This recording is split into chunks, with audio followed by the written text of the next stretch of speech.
Hi, this is Dr. Bob Dannenhoffer, the Public Health Officer from Douglas County, doing our Facebook Live. I'm in this room all by myself, so I can take down my mask. This is a balaclava that my wife made for me with a couple layers in there. It's really quite nice as the weather gets cool. Anyway, Dr. Bob Dannenhoffer, Public Health Officer for Douglas County. It is October the 30th, and we'll do our briefing for today. Let me go get my book.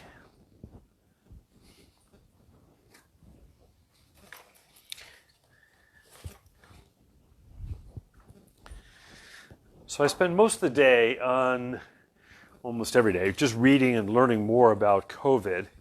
And so this is what we've got for today. This was a really, really grim day in the world, in the country, and in the state over the last 2 days.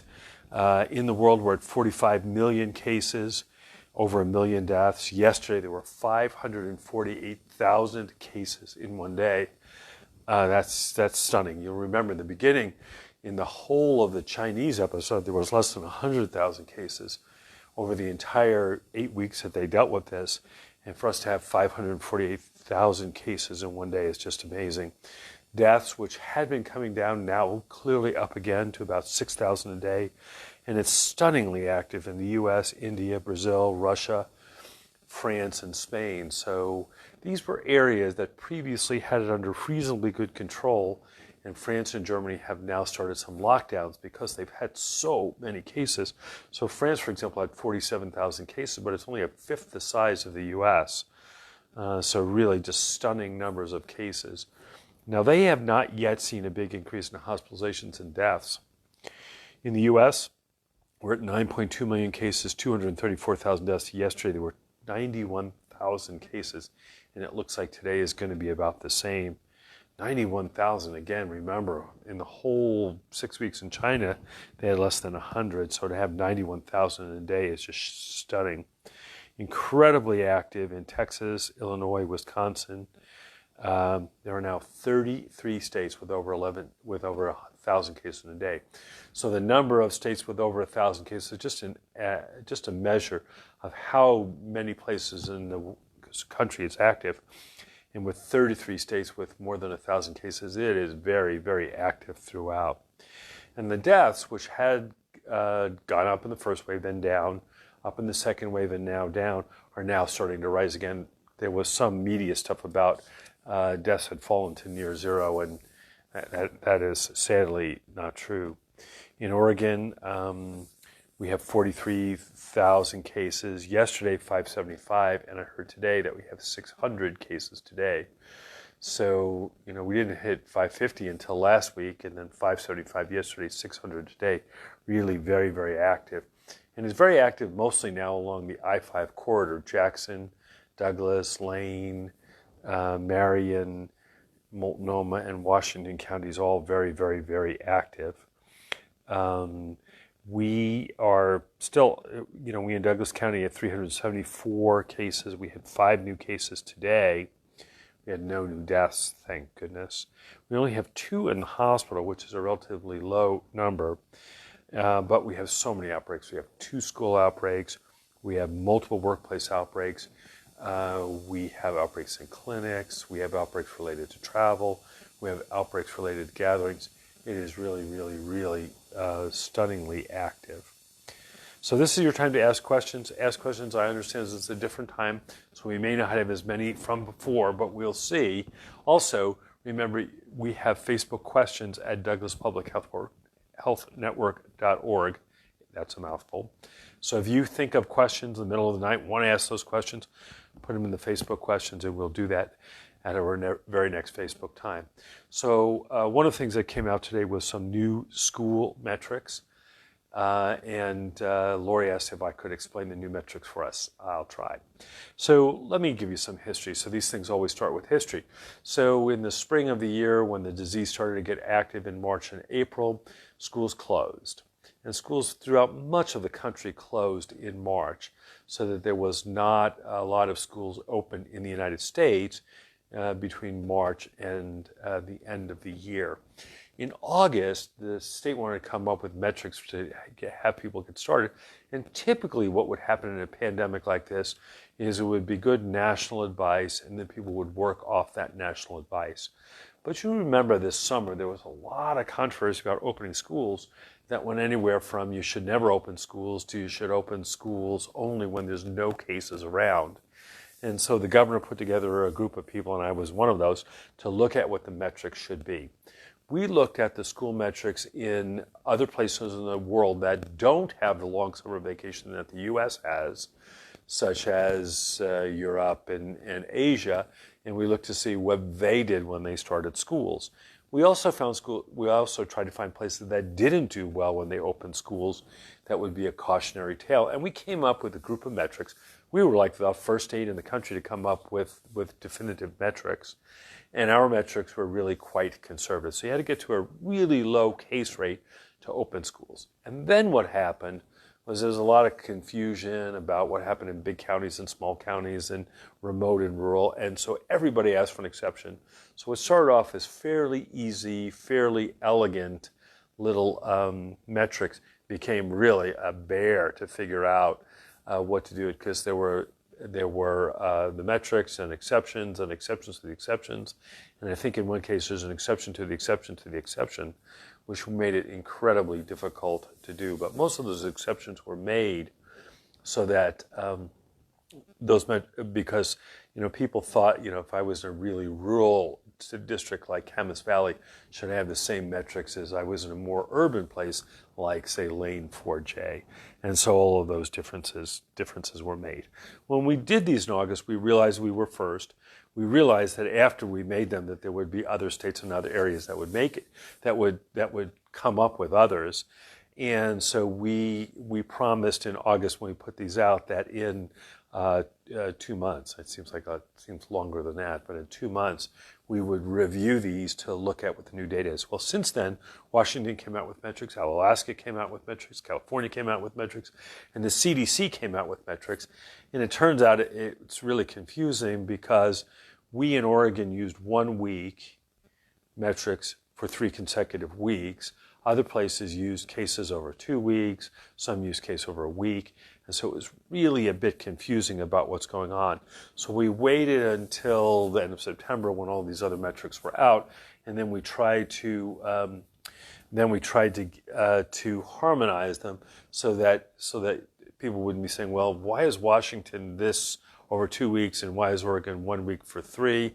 And so we tried to harmonize those as best we could, and they came out today with the metrics. Now, the metrics will not please everybody, and I will suggest that they will likely not please anybody. So I must have gotten hundreds of emails this weekend, incredibly passionate emails, calling me terrible names, telling me that I didn't give a damn about kids in Oregon, and that I wanted kids or teachers or whatever to die or to commit suicide. It was like, whoa, this is crazy making. I've been involved in pediatrics and child advocacy issues for 40 years, and to suggest that I was doing that. And the thing that was crazy is that people on both sides were accusing me of that. So people were accusing that if we started schools, that all these kids would get sick and die, and the teachers would get sick and die, and the blood would be on my hands. And yet if we didn't open schools, kids would get so depressed that they would commit suicide, and then their blood would be on my hands. It's like, oh my God, this is a hard world here. And this really strikes me as being that, there's an answer here, right? It's either close the schools all the way, open the schools without any regard to anything, or find some middle ground. And the middle ground is not always going to be easy to find, the perfect middle ground, especially in something that's changing that quickly. So anyway, we've decided in this month to revisit the metrics. I think the metrics now are really quite good. I think the nice parts about the new metrics is they've made them so that you don't have to have a million exceptions. They've allowed places that have started school to continue school, and they have had special provisions for small counties. The small counties are really, problematic. So, for example, I was looking at Harney County that last week had 10 cases. Well, they went from a very, very, very low case count with 10 cases. Their positivity rate went up to 20%. So I think these are quite good in that they really take all of that into effect. Will it please everybody? Absolutely not. Will it please anybody? I don't know. And maybe the answer on this is you want everybody to be a little unhappy. So why did they decide to change the metrics?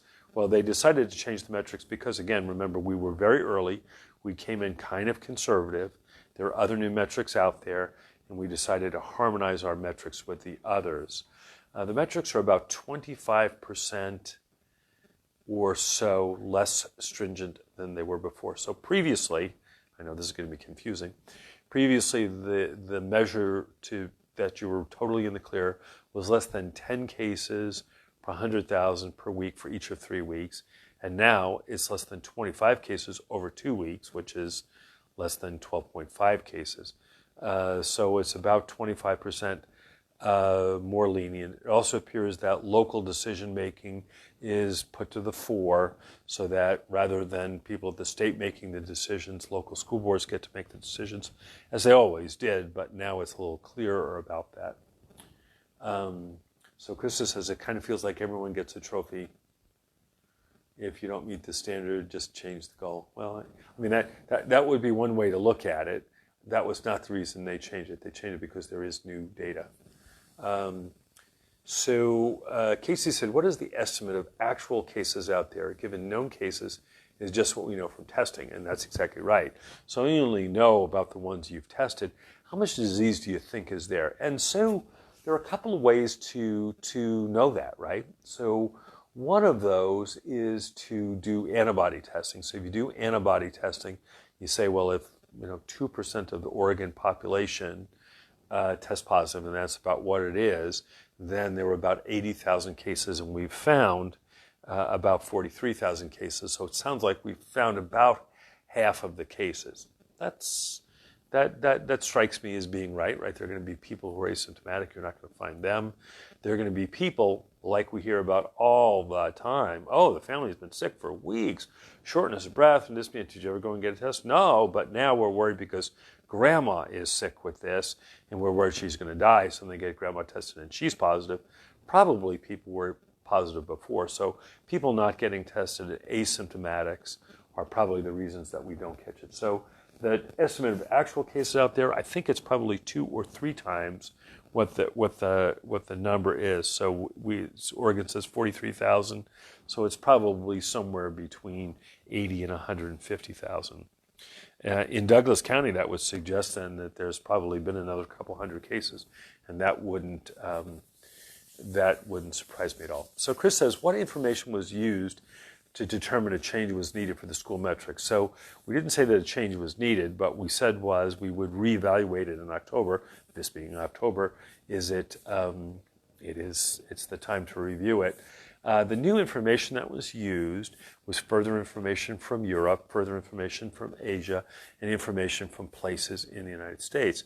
And what we have found has been that what it appears happens in most cases is disease starts in a family or in a workplace, then moves to a family, then moves to their kids, and then their kids go to school. But that spread then within school is pretty uncommon from kid to kid.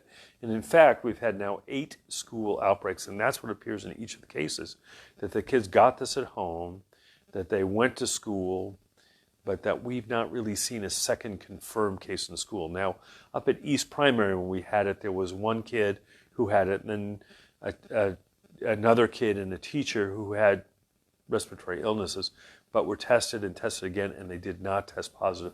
So they were presumptive, but not confirmed cases. And so the other thing that was looked at was a real concern from the education community that kids are falling behind this year and that comprehensive distance learning is not working that well.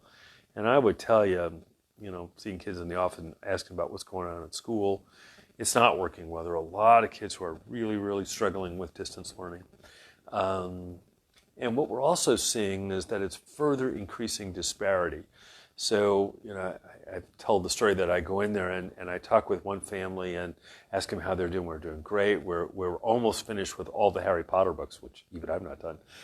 Finished all the Harry Potter books, and now this first grader is learning how to do division. Well, that kid is probably going to do well because they've got a well-organized family, parents that can do it. And then we have other families that have done no distance learning. I mean, the kids kind of do it, but not really, and they hate it, and they don't pay attention, and we think this is going to cause a further disparity.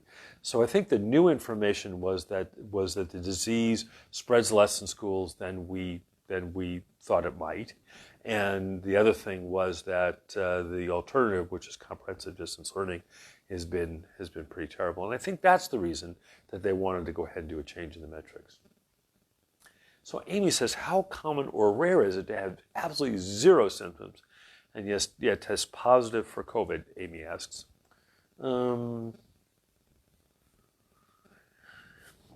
This is confusing. This is confusing because many of the studies suggested that about 40% of the people who test positive are asymptomatic at the time of the testing. About half of those, we think, will go on to have some mild symptoms, but about half of those, so about 20% of the total, will be truly asymptomatic during the entire course. So probably about 20% are asymptomatic during the entire course. Now, what we do know is that people who are asymptomatic and then become symptomatic are the most contagious people. So that is the most contagious time. I feel fine. I had no symptoms, and then I went to a party, exposed a lot of people, and then I started feeling sick. Then I got tested and I was positive. You were likely asymptomatic positive when you went to the party and spread it to all of these people. So we do know in the super spreader events that most of these people actually are asymptomatic at the time that they spread. And that's a big worry, right? Because if you had symptoms, you'd say, well, I'm feeling a little sick, maybe I won't go to the party. But many of these people felt perfectly well and decided to go to the choir practice or decided to go to the party and really spread it. So we think overall about 20% have no symptoms at all, even if they test positive for COVID. And there are a couple of shipboard outbreaks that really inform us on that. So Gina says, what's the turnaround on testing? The turnaround on testing depends on what you're going to do. On the Binax now, it's 15 minutes. On the Sophia Kydell, which is the test that they're doing out in over, it's about an hour. For the PCR tests, which is the one that is the most accurate test, typically 1 to 3 days. So Kat says, can I please discuss antibody testing in more depth? So antibodies are proteins that your body makes to fight an infection. So let's say it's back in 1961, I think, when I had the measles. So in 1961, I get infected with the measles. Within about 2 or 3 days, my body starts making antibodies against the measles. Even though it's never seen the measles before, it has this amazing system where these cells look at a new antigen and they look for all of the different ways that you could make an antibody, and really within a couple of days, the body figures out what the best antibody to this is going to be. It then tells its friends to make lots of these antibodies, and within just a few days, I start making antibodies. Now, the first antibodies we make are IgM antibodies, IG like mama antibodies. And those antibodies come up over the space of a few weeks or a month or so and then go away. And then 2 or 3 weeks in, then our body makes IgG antibodies. And IgG antibodies are the antibodies that give us longer lasting protection. Now, I will tell you that antibodies for COVID don't tell us much. It tells us you had an infection. But as Kat suggests, if it doesn't mean you can't infect others, no, not at all, because actually there are a couple of good studies showing that people had antibodies and yet still got infected with the disease. And there are many other diseases where you can have antibodies and it doesn't help you at all. So for example, with HIV, you can have antibodies. In fact, almost everybody with HIV has antibodies, but it doesn't help them. Many of the people with chronic hepatitis have antibodies, but it doesn't help them. So if that was correct, that the antibodies showed that you could not get infected and were not contagious, then that would be great. However, there is actually some recently excellent data in kids showing that you can both test positive for the virus RNA and for the antibody at the same time, and you may still be contagious despite the fact you have antibody. Oh my goodness, who would have guessed that? So are there any research on antibodies for COVID and breast milk? I'd seen a little bit of early stuff suggesting that there are antibodies there, but it's hard to know whether those antibodies are protective or whether those antibodies really mean anything. So we talked about the IgM antibodies that come up quickly. Then there's the IgG antibodies that come up slowly and then stay for a long period of time. They may dwindle with time, but if your body gets exposed, for example, if I got exposed to measles again, my body would say, all right, we don't have to go through the whole process of making a new antibody. Remember what that one was. You had it back in 1961, and within a day, I'd have a huge amount of IgG antibodies again that would help me to fight this infection. The other kinds of antibodies are IgA antibodies, and those are the kinds that protect the gut and the nose, and those are the antibodies that some of which are in breast milk. We don't yet know whether those are going to be protective. Now, breast milk is so great for so many other reasons that we would always encourage moms to breastfeed, but whether it's going to protect you against COVID, we don't know. So with the new metrics, what are the numbers that will close our schools completely? Hillary asks. I think what you're saying is, at what rate do they have to go back to all distance learning? And I think it is, and again, these just came out this morning, and while I had a hint they were coming, I didn't see the numbers. I think it is 200 over 2 weeks. So that would be, for us, about 110 cases a week for 2 weeks. We've not been there. Now, could we get there? Yeah, I mean, I can tell you with all of these cases, and what I'm seeing for this weekend are a number of huge Halloween parties being advertised. I mean, Halloween parties are great. I mean, I love Halloween, but the concern is a lot of people, crowded room, drinking, no face masks, no social distancing. That really, really could be a time for spread of many, many, many, many, many cases. So that does worry me. So Shelby says, what do you think is the likelihood for elective surgeries to be canceled for a bit again this winter? Well, I hope the answer is 0, although you remember we follow 4 doppelganger counties. So there's Douglas County in Oregon, Twin Falls County in Idaho, Pennington County in South Dakota, and Lowndes County, where Valdosta is, in Georgia. In both Twin Falls and in Rapid City, elective surgeries are canceled. So 2 of the 4 doppelganger counties, they have been either canceled or delayed. And so it could happen again. Now, they're having a lot of cases. They are they're about our size. They're having about 80 cases a day, right? We had 35 cases last week, and we were feeling terrible. They're having 70 or 80 cases a day. And so they're really having high levels of disease. Again, Mercy, very low levels of disease. At Mercy, only 2 people in the hospital now.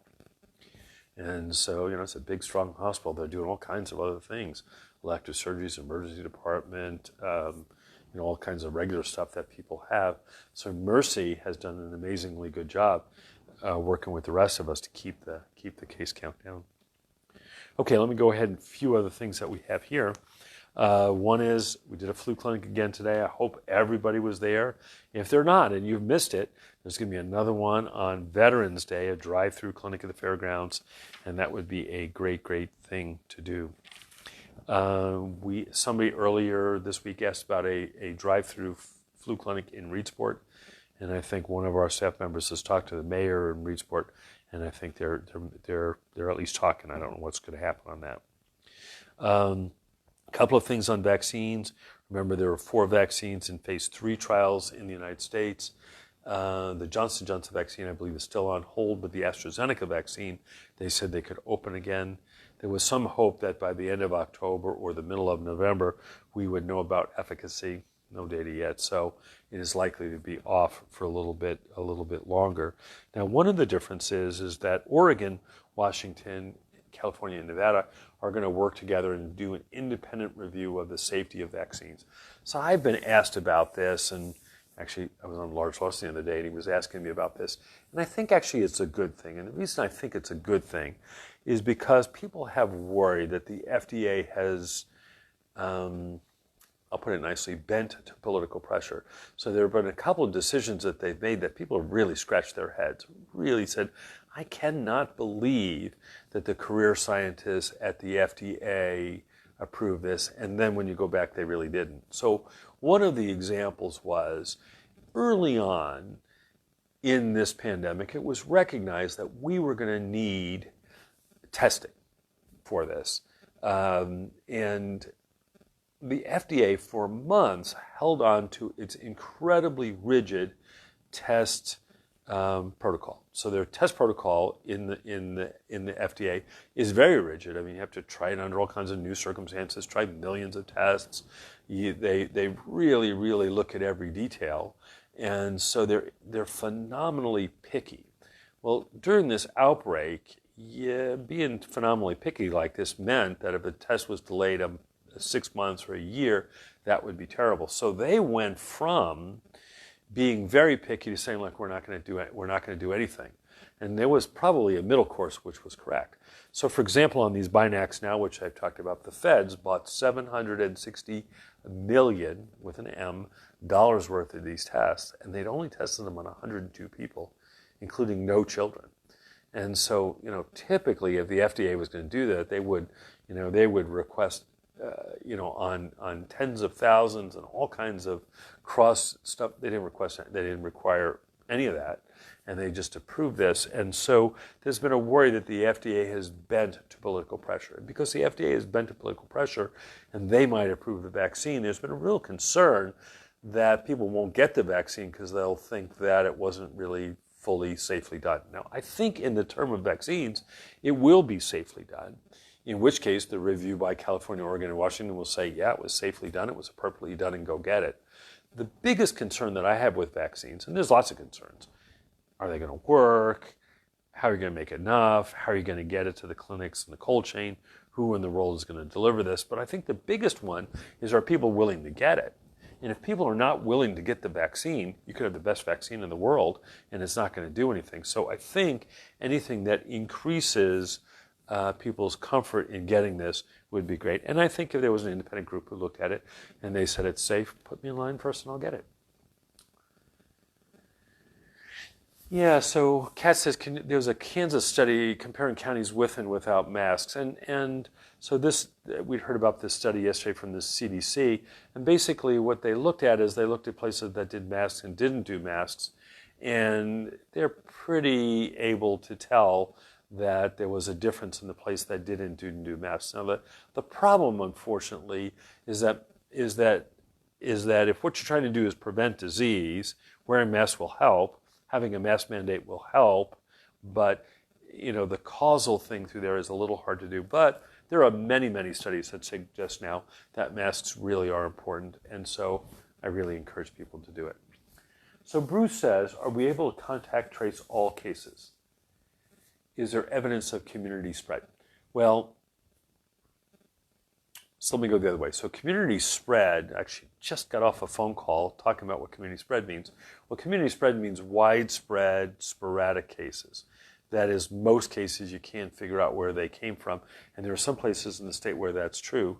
Very few of our cases we can't figure out where they came from. So we had a great one this week. And, this is sort of like being a detective here. There was an outbreak at a long-term care facility, but was unclear who was there. There was probably a worker there who was not symptomatic, but then one of her relatives was symptomatic.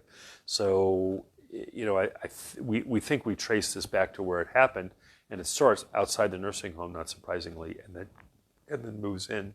And we are able to contact trace all cases, although it's getting hard. Most of our cases have 5 or 6 contacts. So you say, Bob, who are you in contact with? I say, well, and I saw my wife, and then I was at a meeting with these 2 people and this, and so 5 or 6 is the average number. However, in these school cases, it's 80 or 100. It's That's a lot of contacts at school, and that is putting a strain on us. Now we're having some help from others to help us do the contact tracing, but adding 100 cases to trace is a lot, because it's a lot of phone calls every day to make to be sure that people are doing okay. So early in the pandemic, about pets like cats and dogs being able to get COVID, any updates if they can spread in a household?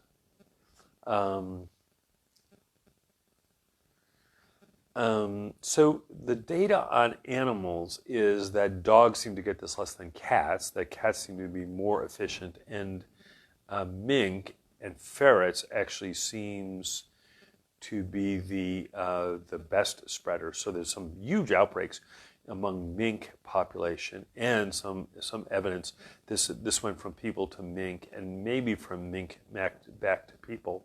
There is some concern with cats that it could do the same, although it's not been well shown. That will make it much more complicated, right? So if cats can harbor this disease, especially if they're not particularly sick, and then can, they can get it from one house and then go to another house to eat and then spread it to the other cats, and then they can spread it back to the families. That'll make this much more complicated. However, when they've looked at it, it's really hard to find it. I mean, most of the spread appears to be people to people. So Christy says, where did I get my face covering? I don't really know. My wife is in charge of all things related to fashion. So this is it. And then you can maybe see in here, she put another cloth in here. And it really is quite nice. The good news on this one, I never lose it. So Veronica says, I've heard that some of the vaccines have something used from apes. Is that true? Well, it's actually chimpanzees. And so the AstraZeneca vaccine is a chimpanzee adenovirus that is harmless in humans. And with that, they put a protein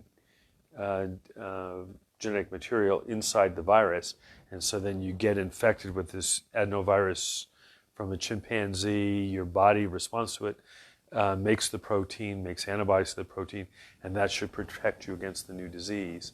And so, yeah, it is from apes. I think that's going to be I think for some people, that's going to be a deal breaker. Like, I don't want ape DNA in me. And that's why I think we have to be really, really careful that it's safe.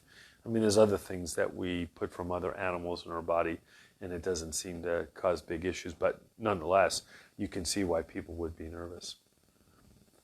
So Clover says, were the U of O false positive test due to using an inadequate test? So we did about an hour yesterday with the health officer at Lane County to find out what about those positive tests and what happened. So the story on this is the football players at the U of O get tested using a rapid test. The rapid test they were using was the Sophia Kydell, so which is generally a good test, and they were tested, and if they were positive, then they did 2 other of the more accurate PCR tests from different labs.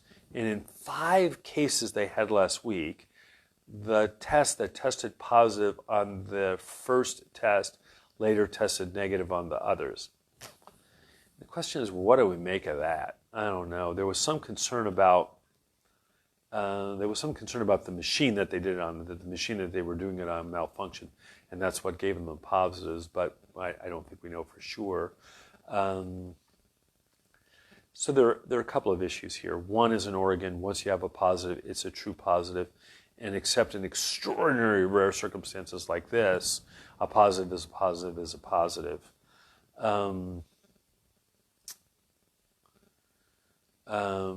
The other thing is there's a real question of equity here. You know, at a time in August where people who were sick in Arizona and in Texas and in Florida were waiting 8 hours in line and then 2 weeks for a test result, the football players were doing a test every day and get the results back in just a few hours. And the question is, what kind of equity do we have in a country where rich football players and rich programs rich football players and rich people can get these tests that other sick people can't. And so as part of this discussion yesterday, we said, well, really are the football players at UVO who are producing a product, which is football, which is something we all like to watch, any more important than the CNA who works in a nursing home taking care of sick people, maybe a single mom who really needs this job. And if she gets a false positive test, she's out of work for 2 weeks. Whereas if the football player does it, they do all these other background testing and they get everybody in the world involved saying, go back to football. Is that really fair? And the answer is, I don't know, but it is troubling. So I said there were 8 outbreaks in schools. Where do I find what schools have them? So let's be careful about what we call outbreaks. So outbreaks in schools are a single case. So it's a little funny from public health, right? Because you usually think of an outbreak as more than one case, right? You think of a case as a case. But in Oregon, we're considering even a single case in a school an outbreak. And so the first one was in Sutherland. There's been some in Oakland. There's been some in Winston. There's been some in the South Umpqua District. There's one in Coffinbury this week. We're in Tri-City Elementary. So there are a bunch of different schools. They are published in the weekly report, but the weekly report is sometimes a week late, right? So the weekly report for schools comes out on a Wednesday, and it only does outbreaks that were reported in the last week. And so, for example, the ones that were reported this week will not be reported in the OHA report until next Wednesday. And that's why it's a little confusing. But there have been, Kristen, correct me, 7 or 8 outbreaks. There was an outbreak at the college and an outbreak at one of the daycare centers too. So what are the questions I got this week? And I will be careful about this, is how would I judge the U.S. response to COVID, and what measure would I use for the outbreak response? And so I thought about that a lot, and it's hard to know. Certainly the number of cases is not a particularly good measure, because there are some places that have a high number of cases because they've done a lot of tests. And so for example, Singapore has had a fair number of cases, although much lower than us. Singapore's had a fair number of cases, but they've done just extraordinary amounts of testing. People have said, well, Italy failed. Well, Italy was hit very early on this, and China was hit very early on this. South Korea was hit very early on this and did not have, there was no testing at that point, and we didn't know much about the disease, and government interactions couldn't do very much. But by about February 15th, people knew that this was going to be terrible. So I gave people 3 months to get their acts in order.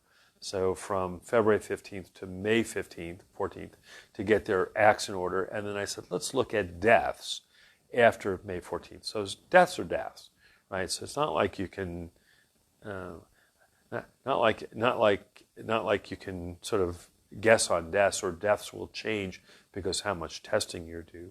And when you look at that, there are certain countries in the world that have really done quite well. I mean, we've talked about New Zealand and Australia, South Korea, all of whom had some early disease, but really did a good job of keeping it down. In Europe, Germany did an excellent job, although they had a fair number of cases early on, and they did a lot of testing. They had very few deaths early on. Norway and Finland have certainly done a good job with a very low number of cases, and I would say very low number of cases is less than 50 per million population between May and when I looked earlier this week. On the other end of the spectrum, there's places like, we've talked about Peru, which has had over 400 cases, so 8 times as many cases per million as those better performing countries. And up in that top group is Peru, the US, and Brazil. And so we're by that measure, we did not so well. If you did Oregon as a state, we come in at about 120. So we're in the not as good as the best places, but certainly not as bad as the worst places. If you look at some states in the U.S., actually Vermont in the U.S. has done as well as any place in the world.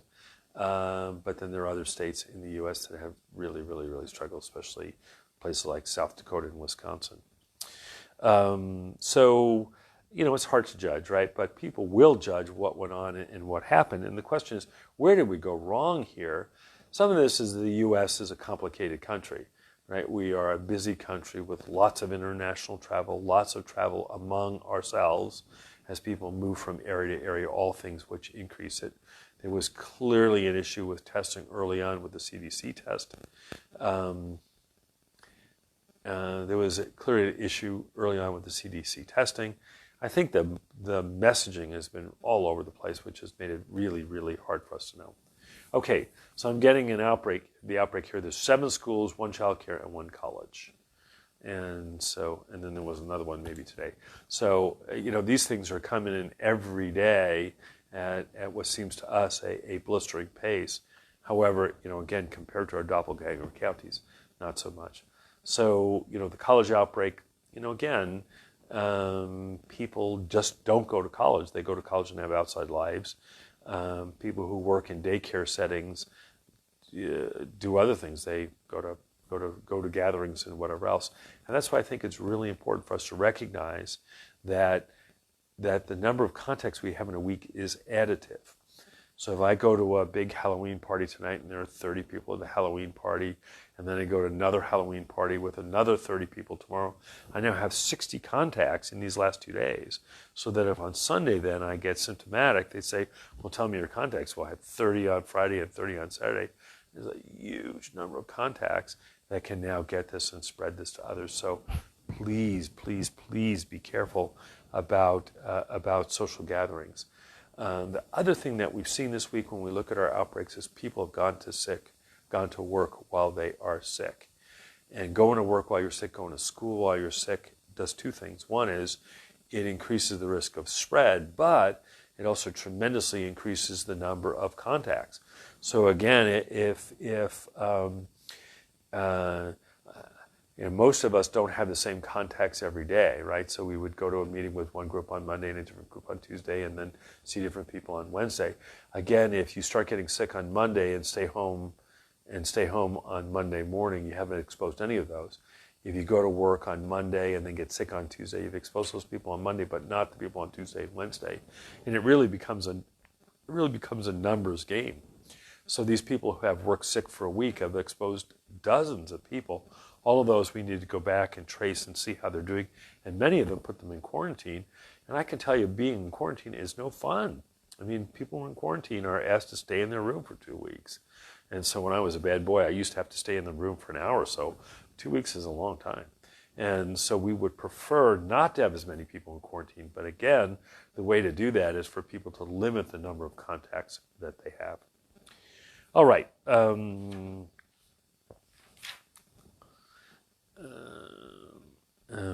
think that's what I had for today. Kristen, are there more questions? So Kristen is doing this electronically here from somewhere else in the world. All right, so we'll do this again on Tuesday. So we're going to go Tuesdays at 6, Fridays at 4. Again, in the meantime, if you have questions, put them in Facebook questions at douglaspublichealthnetwork.org. Big long thing. We'll try and put that in the chat tonight. So Facebook questions at douglaspublichealthnetwork.org. If there are questions that I don't know the answers to, I'll look them up in the interim. And if you have questions you think of, you can add them to the chat tonight. All right. Well, thank you so much for joining us. Again, Dr. Bob Dannenhoffer, the Public Health Officer from Douglas County. It's October the 30th, and thank you for joining us. Be kind and be safe.